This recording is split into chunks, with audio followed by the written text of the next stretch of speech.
Welcome to Virtual Society. I'm your host, Itamar. Here we learn from the experts and great minds about all things community and beyond. Today, I'm very excited to have Geezee, the head of gaming for Mantle. Join us. Geezee brings a wealth of experience from the traditional gaming industry, working on major titles like League of Legends and Ragnarok, and he also successfully transitioned into the Web3 gaming space by leading the top two games on Polygon in early 2023, and now he continues to contribute his expertise to the evolving Web3 gaming ecosystem as the head of gaming for Mantle. Geezee shared his wealth of experience and knowledge about all things marketing and publishing as they relate to Web3 gaming. Whether you are building, gaming, investing, or trading, this episode has something for everyone and anyone.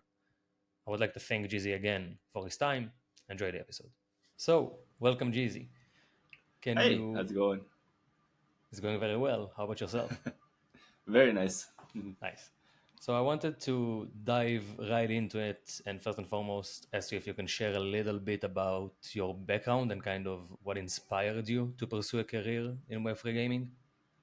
Yeah, so my background is really more just in traditional gaming. I'd say I started with some hyper casual games like Rodeo Stampede, Crossy Road, eventually moved on to lead some publishing teams for games that are a little bit more well known, like League of Legends, Teamfight Tactics, Ragnarok, and then also led some time with a couple of IP based games like Transformers, Earth Wars, and Game of Thrones Beyond the Wall, which are in collaboration with major IPs.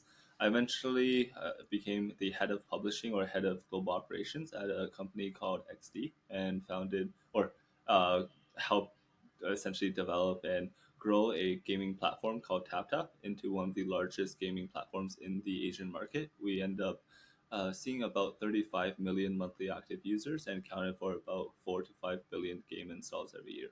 And yeah, I was around that time where I think the Web3 gaming kind of idea started coming up, the idea of ownership and asset kind of, or even then like the play to earn kind of narratives around Axie Infinity and such were beginning to really grow. And so I really wanted to learn some more about this kind of new emerging technology. I thought it would be something that would be interesting to implement into the gaming industry. And so around that time, I took a small part of the team with me and went out and founded our own game publishing team. We ended up publishing two games, being some of the top games on Polygon in early 2023. So back when Polygon was still a pretty active chain, and then I think we learned quite a lot from publishing these games and implemented quite a lot of these philosophies. Eventually, based on what we learned and what we were able to develop, we created our own kind of publishing model. I started advising and supporting a lot more teams in publishing and creating Web3 experiences. And now that I'm the head of gaming at Mantle, I'm doing a lot of the same thing, but focused on supporting gaming developers that are working on Mantle. Nice. So pretty much your work now as the head of gaming for Mental is to pretty much support teams that are building on the Mental ecosystem and kind of bring the game to life, help publish it. Yes, I think one of the core things about developing a platform and Mantle, and very much of my own perspective, is a gaming platform, something that is, and I think a core goal of success or something that is key to a success for a gaming platform is that it needs to provide tangible and real value to game developers. It needs to make it so that something that game developers want to use, not just because they're paid a grant, not just because they get some investments from the team, Mhm. but because it actually provides tangible support, whether it's publishing, game design, tokenomics, whether it is something more in depth. And so those are the type of things that I'm trying to do and trying to build a system around and to be able to support developers. And I'm starting with just a couple first, and then based on the kind of tools and infrastructure we amass on supporting a couple of developers, we start opening it up to be able to support even more game developers down the road. Nice. So how many games are there currently in the Mental ecosystem? So currently, in terms of the number, I'm actually not keeping track in terms of every game that comes onto Mantle, but I would say the ones that we're working very closely with, and the ones where, as I mentioned, I'm involved, whether it is designing their tokenomics or getting involved in gameplay operations, publishing, go to market, or even helping with fundraising. I have about 18 projects right now that are in that pipeline that I can say I'm getting a variety of degree of kind of involvement in, and these are gaming projects where I really want to make sure that they all really become these massive successes first before going out there and creating a kind of either a grant system or some type of more open based kind of support system for more developers to come in. Nice. Okay, so I assume that's more like from your role, it's more about advising, not necessarily being hands-on with like tokenomics and stuff, but am I wrong? It really depends on the developer. So there's some teams Interesting. that we work with that come from billion-dollar companies that have a Hmm. huge team and have everything covered. Whether it is tokenomics design, game design, publishing, go to market, they have their own processes and stuff. And in that case, I may just be on a more of an advisory role, provide them insights into how things that have worked or things that have traditionally not worked, especially because a lot of these companies are really Web 2 based and don't have as much experience kind of operating in the Web 3 space. But then there are also some teams that are a little bit smaller that could use a lot more support. And especially, there's actually a couple of teams where they're very, very Web 3 native. They're really great at building community. They know very much, even like much more than me about the tech and about how it could be best integrated. But then when it comes to the games publishing side and how to meld tokenomics better with gameplay to make them kind of interact better with each other, that's stuff that they could use some support on, and I could get involved there. So there are some games where I can pretty proudly say that I actually designed their tokenomics or even got as far Hmm. to create essentially the model where their tokens actually meld into the gameplay. Nice. Okay, interesting. So you're pretty much you have visibility to a lot of different projects, and I believe that makes you into a very valuable asset for pretty much every game because you keep a very close pulse on what people and your partners and people that are building on the mental network are doing that is more successful and sometimes less successful. But it's very interesting because we will dive into that from a community perspective very soon. But before that, I wanted to kind of ask how has your traditional gaming experience influenced your approach to Web3 projects? Because the two are different but also alike. Yeah, I think one of the core things about gaming is that it is all about a providing a fun and unique experience. Well, unique doesn't have to be, but it has to be fun. And I think that's a core kind of philosophy that was a little bit lost in the first generation of kind of GameFi projects. It somehow got a little bit mutated or got like distorted into the idea that you can play games to make money to earn, where maybe that is good for certain genres of game, gambling games, prediction market games, or even games that have like uh, or even in certain games where you're supporting the gameplay or supporting the Hmm. developers on certain levels of building their community or helping make the game more lively, help engage with the whales and stuff. And there is earning opportunities there, but that really should never be the core or sole focus of a game. And I think that is something that was really lost in the early stages of GameFi. And as we're learning to adjust, and I think the GameFi honestly like industry is trying to catch up and adjust itself into what gaming really is about. I think that has, at least from my perspective, I think I have had a little bit of a head start in terms of knowing or being able to predict some of the directions that the gaming industry or the GameFi industry is going. Because in a lot of um, in a lot of facets is actually very similar to the traditional games industry. A lot of these cycles, a lot of the patterns, we can go into more details later, but essentially, there is a lot of cyclical natures of adopting new technology in gaming, of implementing new kind of business model or commercial model in gaming, and all these things I think are things that anyone that has really done a good amount of time in the traditional gaming space would be able to really see and predict when transitioning into the Web3 gaming space. Interesting.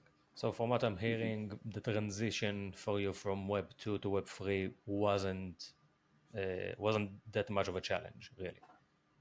Oh, no, it was a challenge, and I think that's the yeah. It was definitely a very very it was actually a pretty costly kind of lessons that were learned as well. So I think that's also one of the reasons that I think I've been able to really see the successes that I have with supporting the different projects I've worked on. Like Catizen, we launched within 90 days of launch, we've got to about 21 million users, generated, you know, like 8 figures worth of USD worth of revenues, and had some really good community expansion. These are things that, yes, I think I'm definitely very proud to have been able to kind of work on this project and support this team into growing this stage. But I can also say that there was no way that this was going we could accomplish these kind of results without having made some mistakes in the beginning and Hmm. having learned a lot of, I think, very valuable lessons from the start. And so yeah, I think that's also a um, maybe a small difference in terms of our approach, is that we recognize that people make mistakes, and we recognize that sometimes when things fail, it's not like we try to take them as learning opportunities. We try to adjust and try to take make sure that next time we avoid the certain same pitfalls. And if things work out, we make sure that we analyze and do good enough postmortems to ensure we know why it worked and be able to reproduce the similar or the positive results that we wanted to create.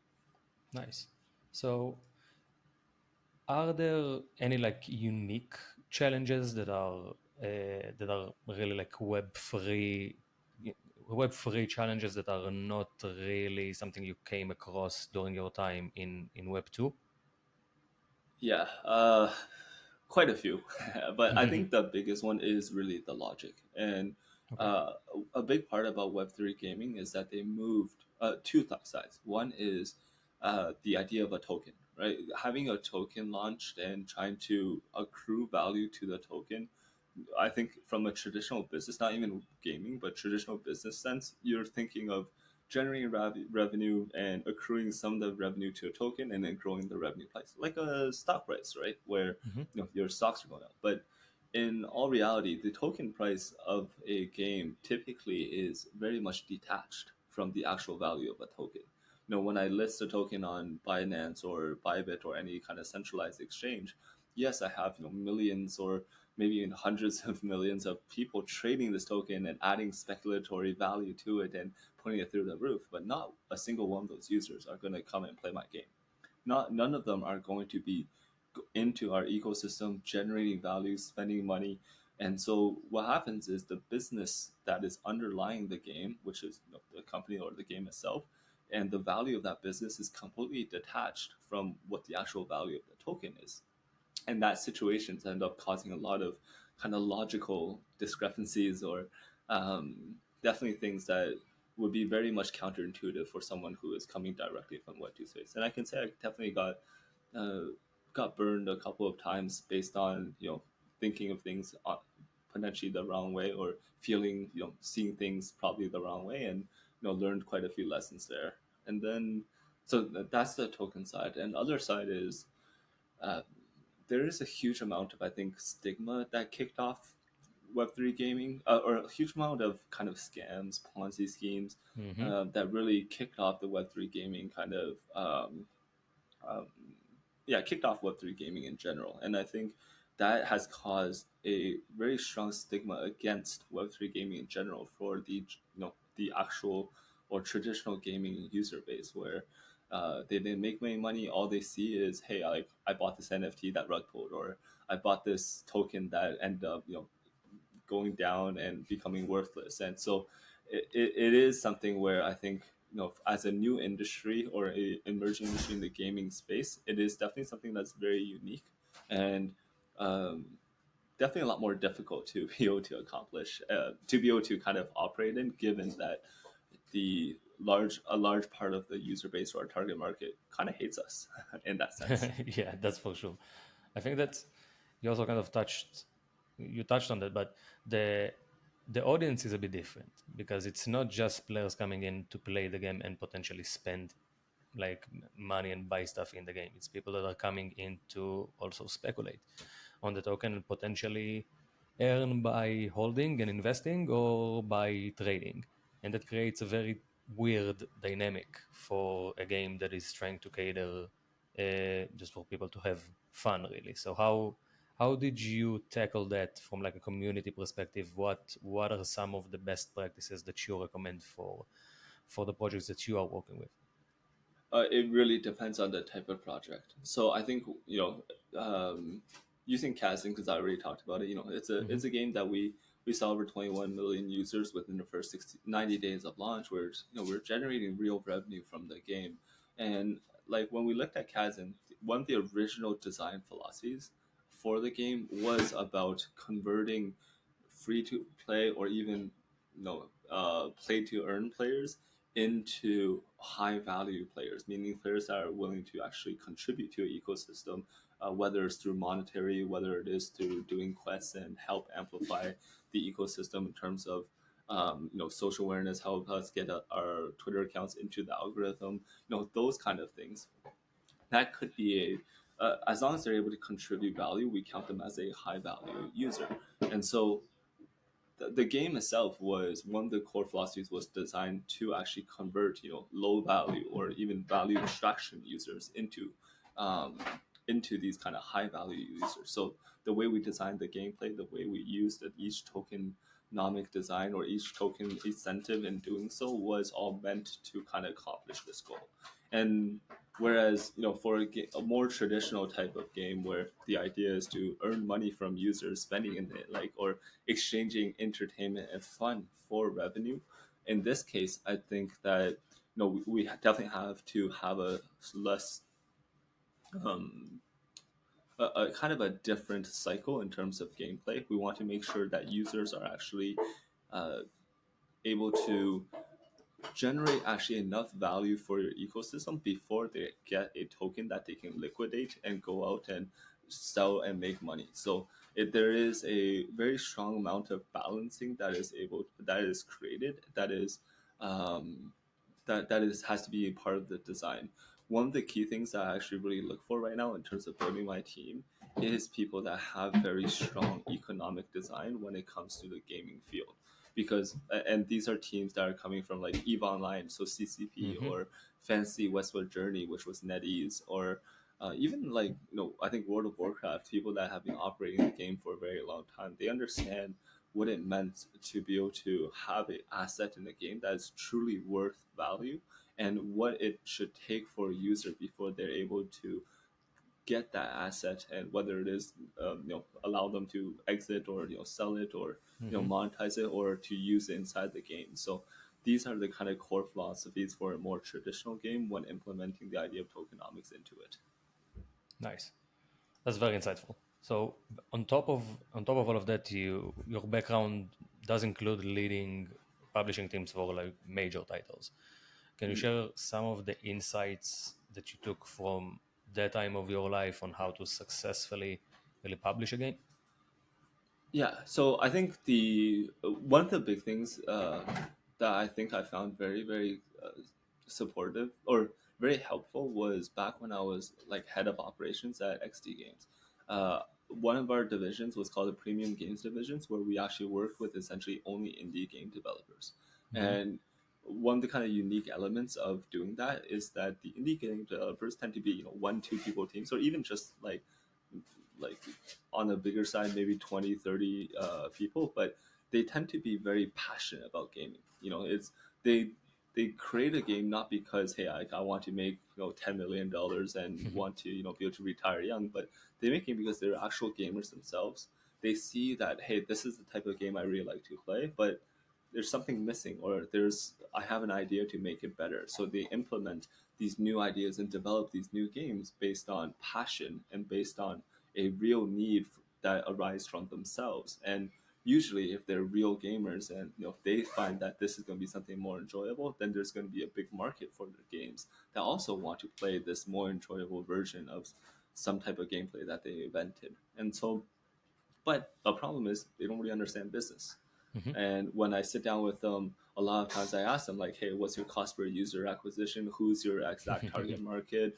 How much should you price your game at? Are you selling it for free to play, or are you going to or are you going to put an upfront cost? Are you going to how should you design the economy if it's free to play? Where are users spending? Like that whole discussion, their answer is like, oh no, I just want to make something fun for everyone to enjoy, right?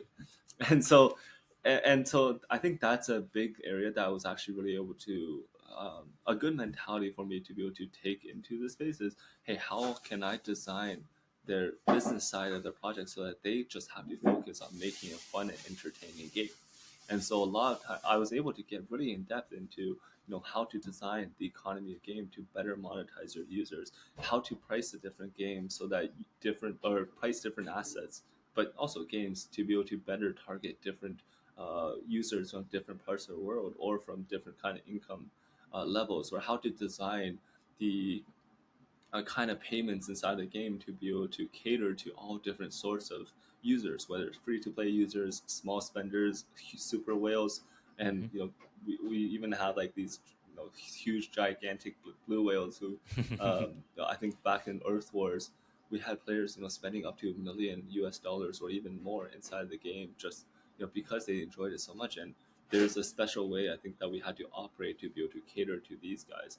And so like having to be able to work on probably like at least 100 different mini games during that time with XD, and having to be able to design so many different business models and helping do the commercial side, marketing, publishing things has been something I think was very, very helpful when I entered the Web3 gaming space. It's just a very diverse understanding of the market and understanding how to better, from a commercial perspective, bring a game to our target market, on target market for any type of game.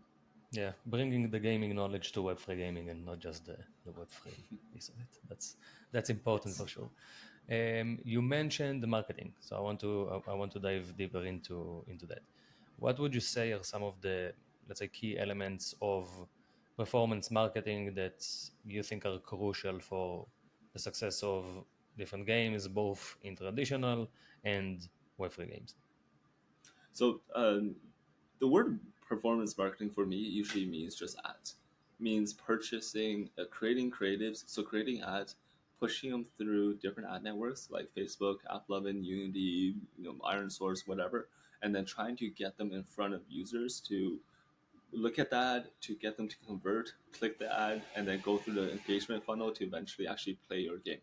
And so that is something I think I would call it a performance ads. And a big part of I think the traditional gaming space is to actually purchase ads from these big Hmm. players, as mentioned, like Apple Search Ads from Apple, or AdMob from Google. AdMob is a very old term, but basically Google Ads or Facebook, purchasing it from these large conglomerates. And one of the big issues when doing so is that you're really relying on these ad networks to choose who to display these ads to.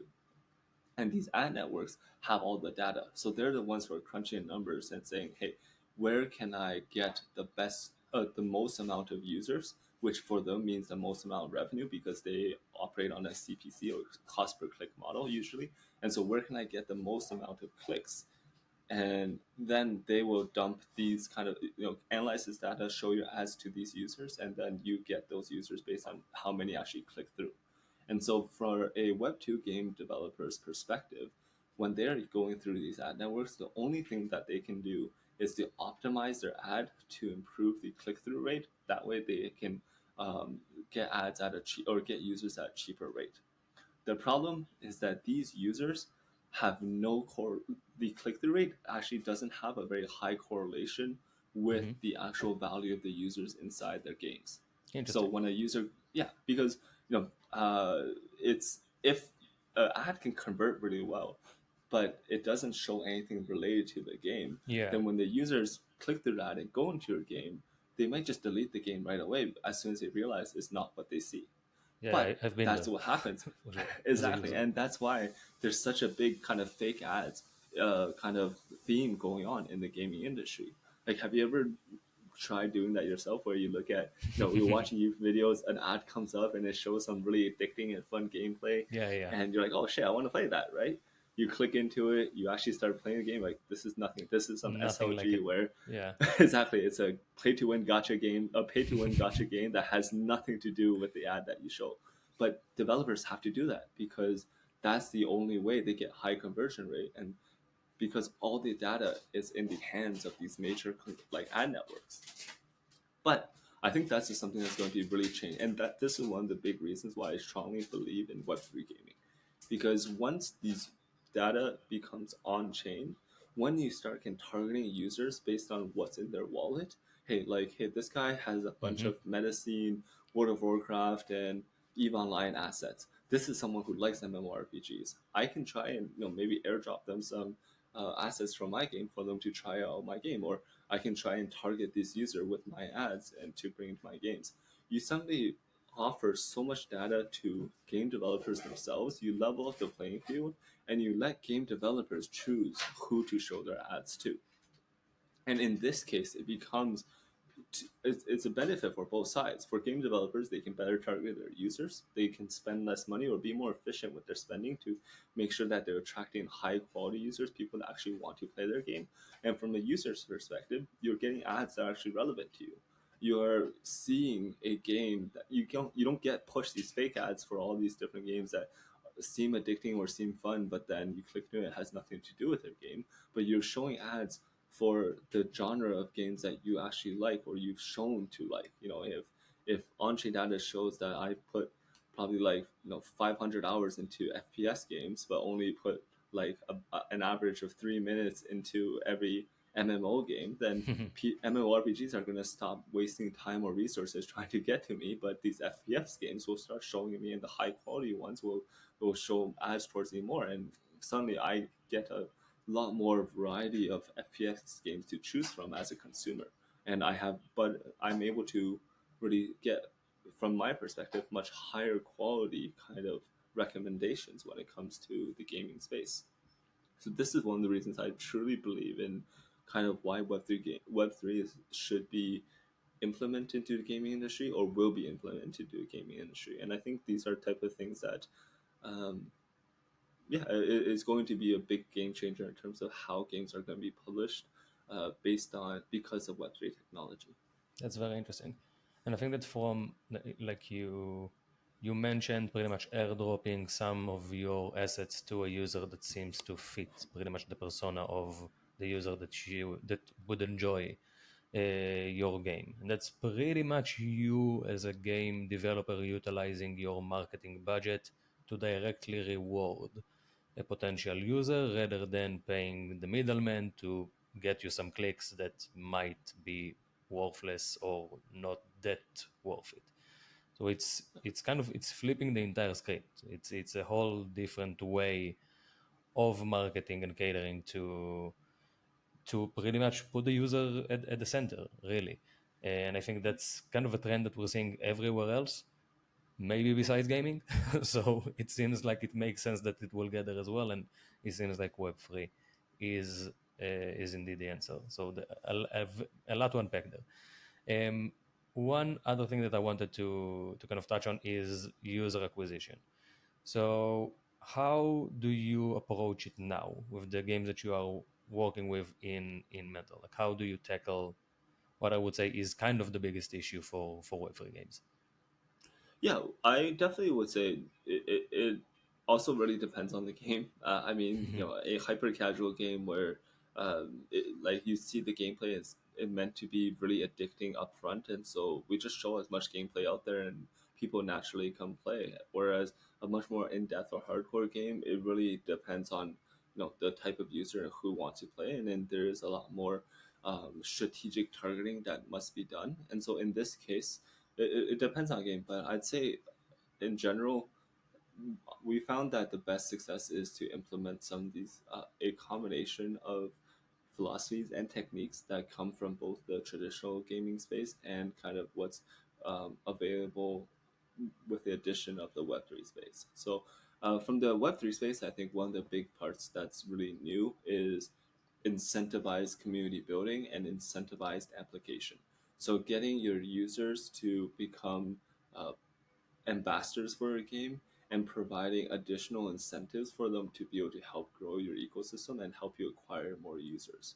But this is something that we combine a lot of things from the traditional game space where we gamify the entire process Hmm. and we use a economic design that has been kind of tried and proven in the Web2 space to ensure that users are it's not just anyone can go out and like farm it and farm your token by just introducing a bunch of bots or running bots into a game, but we built it into a kind of fun or make it into a gameplay way, whereas the actual tokenomics design or the actual gameplay becomes Sybil resistant naturally, such that only users that actually successfully um, bring in or register in actual real gamers that are contributing to the gaming ecosystem that you're building, will they be able to actually get some value from your ecosystem, whether it's in the form of a token or an NFT. So there is a lot of melding of traditional gaming philosophies and techniques and publishing techniques combined with what's new and available given kind of the Web3 space in terms of offering a token or NFT um, to be able to help incentivize these users. I think one of the big things is, and this is something I think it's we learned definitely the hard way, or at least I learned the hard way, is that when you give users $1 million, they will take the $1 million and leave. Like that's just it's a very simple Yeah. simple philosophy, right? But you have to learn like there's a lot of games out there that go out there and say like, hey, we're so excited to show you guys that we have 10 million users. It's great, but if you're paying those 10 million users like each, you don't have to pay them much, but like 10 cents a day to Hmm. retain them and to get them to keep playing your game, and at the end of a month you're putting out $30 million or so, or you're paying out enough money that it's not really sustainable as a business, and there is no, it's not actually something to be proud of. It's only to be proud of, I think, or it's only worth it if you're actually making money from these users, and these users are retaining your game because they're enjoying it, they're having fun, and they're spending it in there. So user acquisition, I think it's uh, a lot of game developers right now in the Web3 space, or I think more and more are kind of learning this lesson already, but at least in the old generation, a lot of the users in the traditional gaming space have been a little bit misinformed. They're able to raise massive, and I think honestly, a big fault of it are the VCs. They were rewarding, large traffic and large user bases without doing as much financial or commercial due diligence as looking into like the sustainability or the commercial viability of acquiring so many users through the methods that they have. And so game developers are attributing large user bases or large communities to success, whereas well, it's usually more about monetized users and how much it's not just about acquiring larger users, but retaining them and monetizing them. And those two factors have been largely kind of ignored until I think recently in the Web3 gaming space. Yeah, that's for sure. That's a very strong point because we are seeing a lot of what I would say the new kind of the new marketing tactic is really just play to airdrop type of stuff. We're seeing that quite a lot now, and it's interesting. But the bottom line is how many people are actually providing value back and not just extracting value out. Because if you have a huge audience that just extract value out of the project, that doesn't necessarily mean that it's sustainable. It kind of means the opposite. Kind of means that they're just taking away, and we can't really bank on that to be pretty much the route to build from. So that's very, very interesting, and I think that that will be something that a lot of game developers, if we have some that tune into this episode, or just people that are uh, playing or a part of certain games and stuff, that's something that you need to take into consideration when you're doing your due diligence and potentially trading or investing or whatever it is that you would like to do. Now, I want to talk a little bit about market penetration. Um, what strategies have you found to be the most effective for market penetration and kind of scaling from just an indie game into something that actually have an audience and a community and some excitement behind it.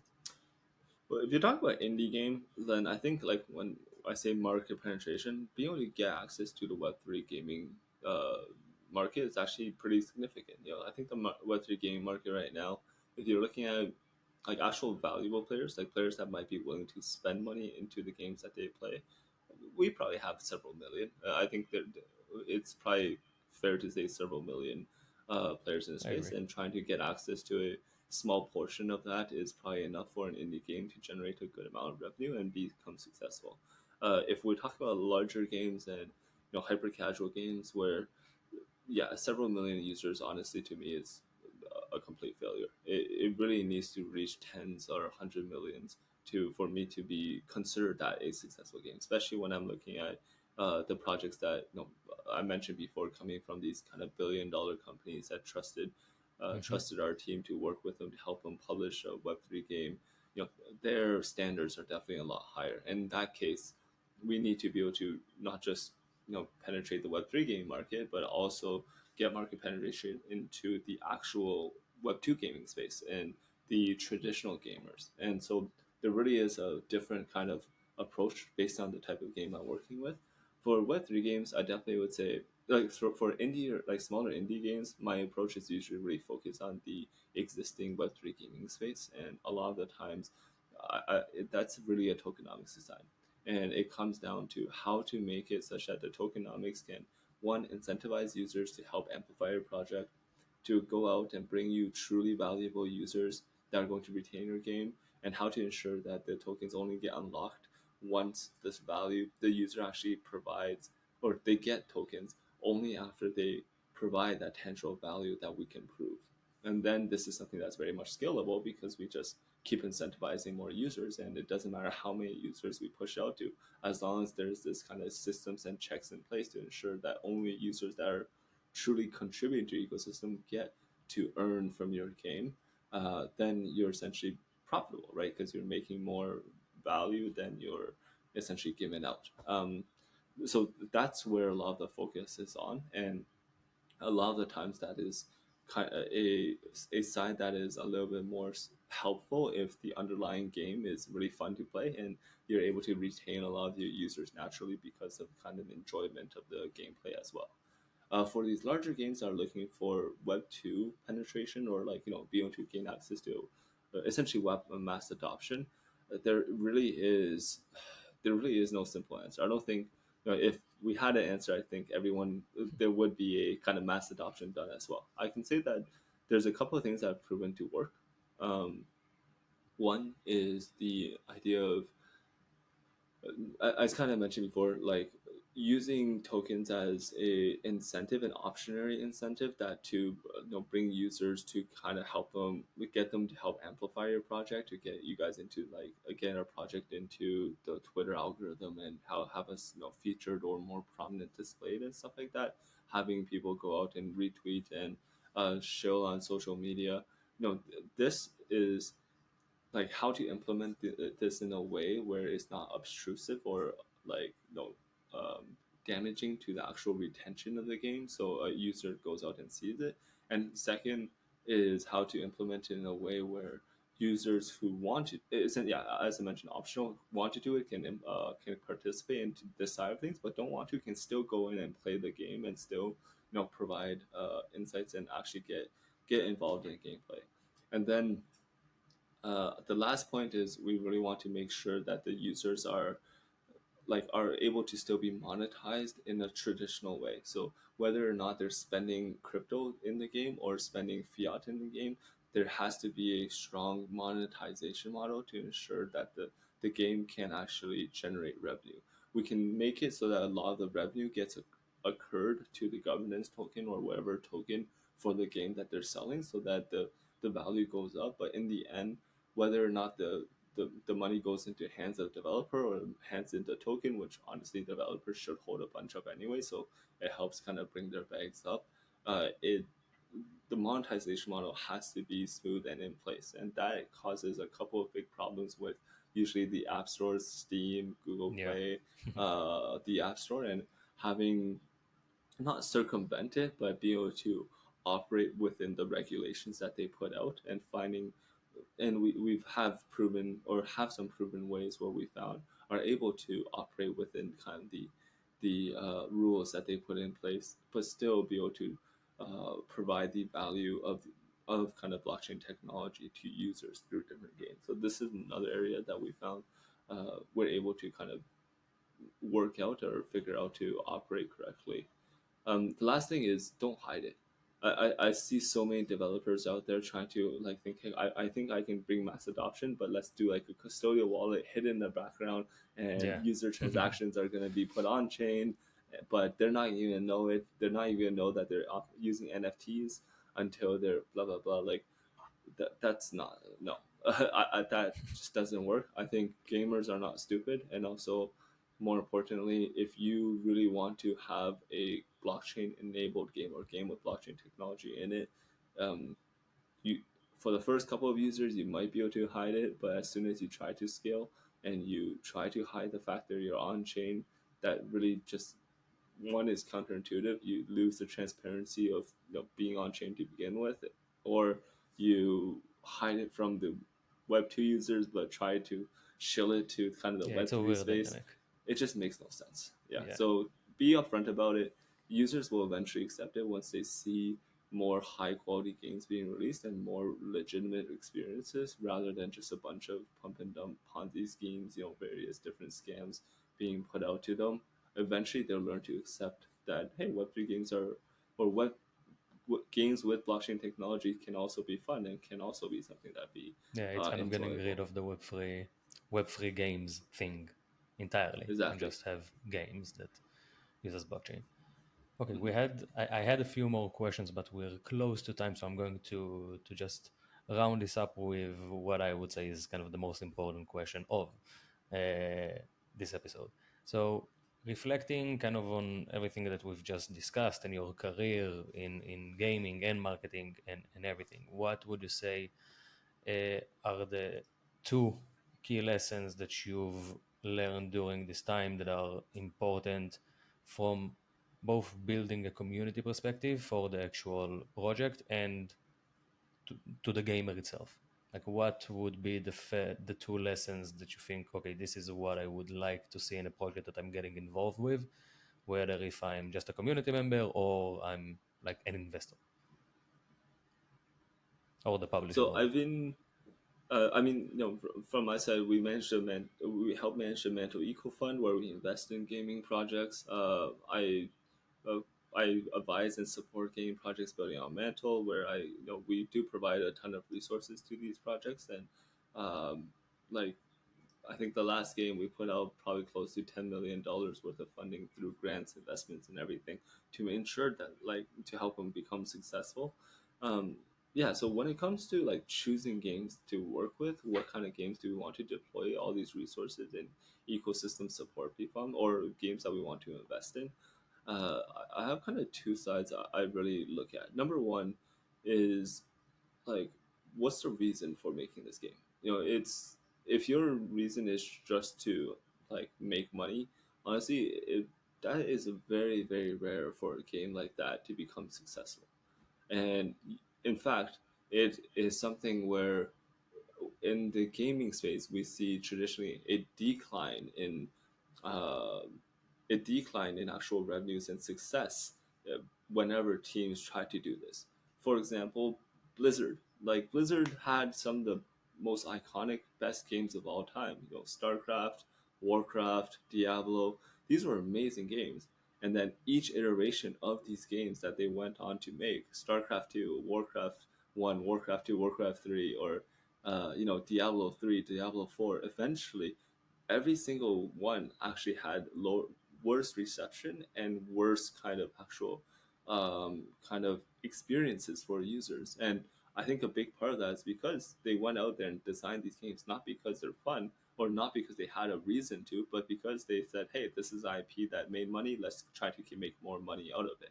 So it's very rare to see success based on just trying to make something that is better monetizing. It really is to have like a soul to it. And what I mean usually by that is, who are you making these changes for? What kind of changes to the gaming industry are you making, or what are you adding to the gaming industry? What kind of experience that doesn't exist are you creating that now exists? And who would enjoy these experiences, the new experiences, and who are you making for? So that's an area that I really do look for. I think is really important. And number two is, um, number two, I think a big part also is just like the actually that this is a big one. I think I mentioned it before. Uh, don't think of tokens as a way to make money in the game. It is not selling a token is a very difficult way to become to be way to become your main commercial model.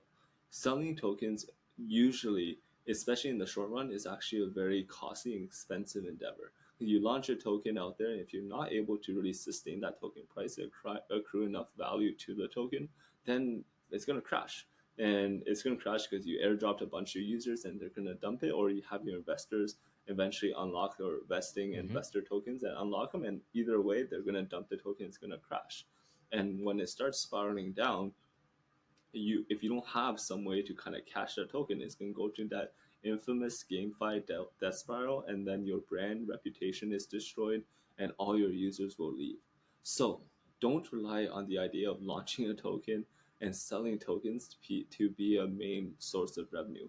It is something that can really amplify revenues in the future because if you're able to really draw a bunch of revenue in the game, you accrue it to a token, and then you start driving the FOMO speculation, and people start kind of trading and bring the token price up. Then eventually you may be able to kind of sell your own reserves and make a good amount of capital, but that's really amplifying existing success. Do not rely on selling tokens as the form of success of a game. I think that's something I really need to emphasize. Can't say how many teams that we essentially rejected working with because they thought that working with us and getting listing on Bybit is basically solving all their troubles. That's not it. Like, yes, we can help you guys. We can help projects list on Bybit. We do have a close partnership with them. We're able to provide advisory or feedback and suggestions to be able to do so. But we're also not going to push a project that is going to just basically dump a bunch of users onto a bunch of tokens and uh, onto users and then give up on those tokens, right? It was going to hurt the Bybit audience. It hurts our audience. It hurts our reputation as well. So that is not the kind of projects that we would want to work with. And honestly, that's not going to be a successful project if that's the business model that a game developer goes for. Very good. Okay, that this episode is being packed with value. I think for both sides, whether you're building, whether you're gaming, investing, trading. I think everyone really have something that they can get out of this episode and just become better at whatever it is that they do. Um, if you want to kind of check out some of the games that you mentioned here, Loot Drop is live on the Game 7 portal. Do you want me to present it, or do you want to give a few words about like Kaizen and Aldo and those guys? I honestly like those. They're all gonna be shown on the Game Seven kind of loot drop campaign. They're shown part of Dungeons and Degens. Go check it out. Go play. Go have fun. Earn some MNT. Earn some loot boxes. It's just like this is something that I think we very rarely do because honestly, it just goes against my own kind of ethos of gaming of paying users to play games. Like users should be enjoying games and paying us, right? But these games are just so fun, and I really want to get them out there. And so we end up, allocating a pretty large prize pool, about 2 million MNT, Mhm. and pushing it into and collaborating with the Game 7 team to be able to help gain some exposure for these really exciting gaming projects that we've been working on. So, yeah, super excited to be able to really unveil them, and I can't wait till everyone really experiences all these different, really cool experiences that we have to offer. Same. And they are very much great, and the entire experience is gamified as well. The link will be in the description below. So go check out Loot Drop and pretty much all of the amazing games that Mantle have to offer now. I really want to thank you for your time, for your insights. This conversation has been very insightful to me, first and foremost. So I assume it will be the same for our listeners. Before we finish it off, do you want to kind of plug your socials, mental socials, any other socials?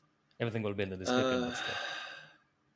Man, yeah, this is another thing I'm just not as good at. Like I've always wanted a game to speak it itself. Like instead of going out and saying, "Hey, like look at Geezee," is go check out Alder Arena, go check out Medicine, go check out Cadison, or have the gameplay really speak for itself. So, but yeah, I mean, OX Mantle on Twitter. That's where we're at. Come find us. If Go you for want to it. talk about gaming, though, I'm always open. My Twitter is pretty open as well. So it's OX. I think it's OXGZ. Yeah, It will be in the OXGZ. description. It's all good. Sounds good. Yeah, come find No me. Let's worries. talk gaming. I'm a huge nerd. Always love to talk about games. Perfect. Okay, thank you everyone for tuning in. Thank you, Geezee, for your time and Thank you. for your insights. I want to remind everyone that by subscribing, following, sharing, you very much help this show grow and attract even more amazing guests like Geezee. So we appreciate every single one of you that does that. We will bring Geezee for another round, probably in like 6 months or so when things kind of unfold. But for now, thank you very much, and we'll catch you on the next one. Thank you for having me. Bye bye.